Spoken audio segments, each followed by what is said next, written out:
नमस्ते प्रणाम दोस्तों, हमारे चैनल पे आप सभी लोगों का स्वागत है। यूट्यूब पर भी, फेसबुक पर भी आप सब लोगों के लिए प्यारा सा नाच गीत लेके आए हैं। कमेंट के माध्यम से ज़रूर बताइएगा आप लोग को नाच गीत कैसा लगा। एक बहन अपने वीरन से कैसे वो बता रही है और कैसे उनका राह देख रही है। आप गाने के माध्यम से सुनिए और बताइए कैसा लगा।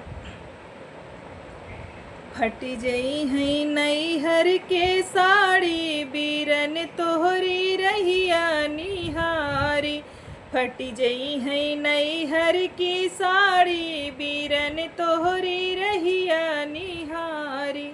रहिया निहारी बीरन रहिया निहारी, रहिया निहारी बीरन रहिया निहारी। फटी जई है नैहर के साड़ी, बीरन तोहरी रहिया निहारी।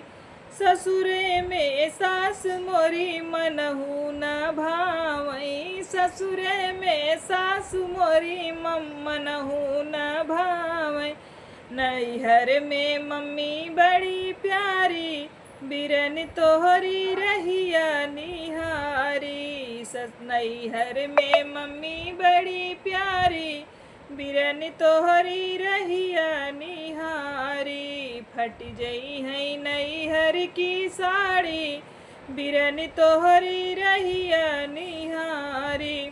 ससुरे में जेठनी हमरे मनहु न भावई, ससुरे में जेठनी मोरे न मनहु न भावई। नैहर के भाभी पियारी, लखी ससुरे के भाभी पियारी, बीरन तोहरी रहिया निहारी। फटी जई है नैहर की साड़ी, बीरन तोहरी रहिया निहारी।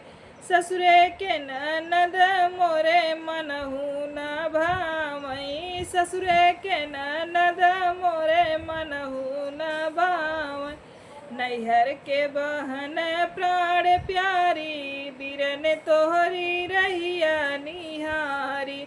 नैहर के बहिन प्राण प्यारी, बीरन भैया रहिया निहारी। फटी गई नैहर के साड़ी, बीरन तोहरी रहिया निहारी। रहिया निहारी बीरन रहिया निहारी। फटी जई है नैहर के साड़ी, बीरन तोहरी रहिया निहारी। दोस्तों, हमारा नाच गीत कैसा लगा आप लोग ज़रूर कमेंट के माध्यम से बताइएगा और अच्छा लगे तो लाइक सब्सक्राइब कीजिएगा और अपना प्यार दुलार भर भर के दीजिएगा। दोस्तों थैंक यू, धन्यवाद आप लोगों को।